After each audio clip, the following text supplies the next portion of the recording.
Makhan village amadi Saitu subdivision gi lam ekar 12 da Paksanna Tharamba poppy Panbising Yanthatkhre amadi FIR Lokhatkre.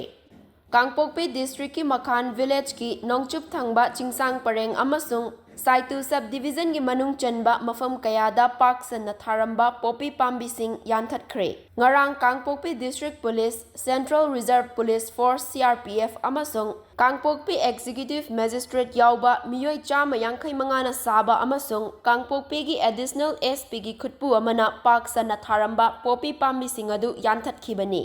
Kangpokpi gi Superintendent of Police ki mityeng makhada combined team aduna hairiba mafam sing adugi ekar 12 da Tharamba poppy Panbising adu yanthatpaga loinana poppy thaba sing fagatnaba Saparmaina Police Station da FIR amasul laukhatuna makhatana thijinba haukre.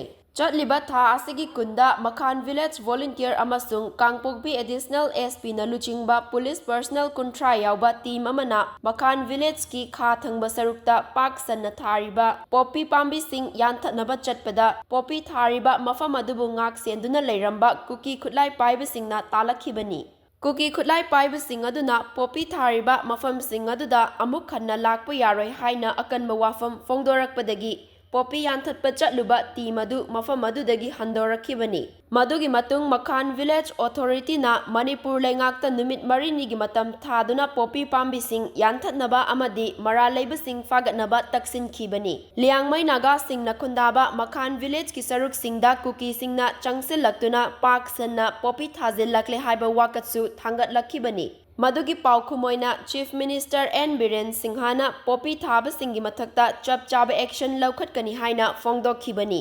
Madugi matung ngarang Kangpokpi police ki SP gi mityeng makhada masing yamlaba security personnel singna Makhan village ki nongchup thangba amasung Saitu subdivision gi ekar 12 da Tharamba poppy Panbising adu yanthatkibani.